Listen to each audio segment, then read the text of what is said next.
katiba tukaelewa, kuanzisha PBO ni haki yetu, kuanzisha PBO ni haki yetu. So we, members of the Civil Society Reference Group, welcome the announcement by the government, especially the Interior Ministry, that the Public Benefits of the Nation Act 2013 will be commenced officially on 14th of May, that is next Tuesday. And we would want to call on the government that we need, all that we want as the CSRG is for full and proper implementation of the PBO Act in letter and in spirit. While we welcome the move, we also note that the move has been long overdue because the Act was enacted in 2013 and being commenced 11 years later shows the intention of the government. And we hope that this time around the government has a goodwill and is not hoodwinking us as it has been doing in the past. We also want to remind the government that the goal of the Public Benefits of the Nation Act is to provide a new legal framework for the public benefit of nations in Kenya, and to create a framework for a cooperation between the county governments and the national governments and the public benefits of nation at all levels. This means that coming into operation of the Act has now provided a new legal framework that is based on the Constitution of Kenya 2010, and it immediately repeals the old colonial and draconian NGO Act of 1990, pursuant to Section 70 of the Act. So based on this, we therefore oppose implementation of provisions allowing automatic transition of the NGO Coordination Board, the current board, to be a PBO authority. We oppose that. We also oppose automatic transition of the current NGO Council to become the PBO Federation. We also oppose the automatic transition of the current Executive Director under the NGO Act to be the automatic director under the new PBO Act. This is because these structures have been in office illegally. Because they have been in office due to the fact that the government that has been there vehemently refused to commence the act contrary to the law.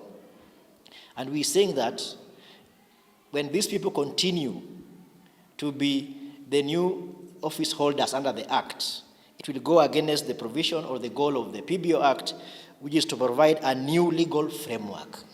You can't provide a new legal framework based on the old mechanism. And therefore, the President said that the PBO Act is being commenced in goodwill. We are telling the President of the government that the goodwill should be shown by ensuring that there is immediate setting up of joint stakeholders forum, bring together all stakeholders, including PBOs, to develop regulations for the operationalization of this Act, as provided for under Section 69 of this Act.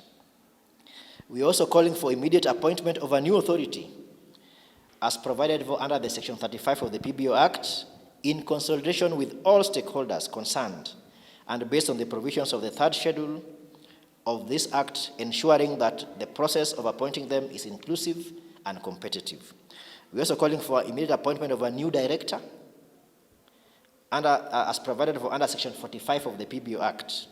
And also, this should also be done in consultation with all stakeholders, including the PBOs, to ensure that we have new people leading the implementation of this process. We're also calling for immediate establishment of a PBO tribunal, as provided for under Section 50, of course, again with public participation and participation of all the PBOs to ensure the process is inclusive and competitive. So we have said that we're also calling for the establishment of the interim authority, an interim acting director, based on the provisions of this Act, so that they are the ones who are able to oversee the transition period of this Act.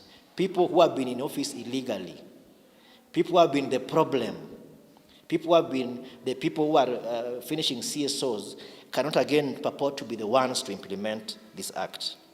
We're also calling for the audit of all suits, all legal suits, all liabilities, by or against the former board, to ascertain that those sections of the suits or liabilities that may be continued by the new authority. Because the new authority cannot inherit cases or liabilities that were incurred illegally. or that were incurred because they were in office illegally. So we are calling for a thorough audit of all the legal proceedings and all the liabilities, of course with participation of the PBOs.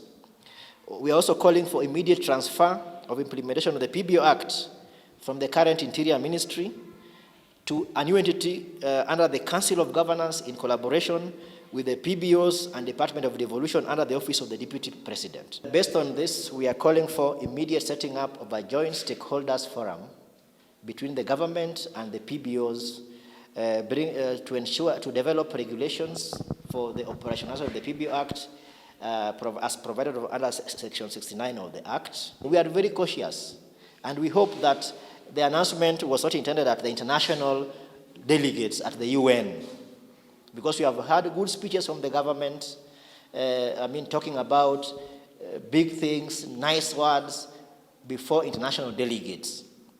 The question is, why didn't the government do that from the word go? So we hope, and we are still very vigilant, ensuring that we are going to observe how they manage the transition.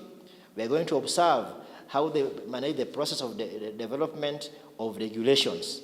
And we're also going to observe how they're going to manage the process of appointment of new people based on this particular act. With the commencement of the PBO Act, it now technically shifts the ground of implementation to the counties, because it's in the counties where all the activities happen, where real assistance on the ground is needed.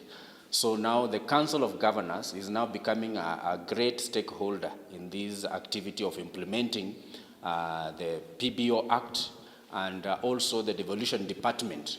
So we now having the Council of Governors, the Department on Devolution, and the PBOs as key partners in the effective implementation and execution of the responsibilities of the PBO Act. It's a good law, but it's also failing to recognize societies and community-based organizations as stakeholders in helping people in the community.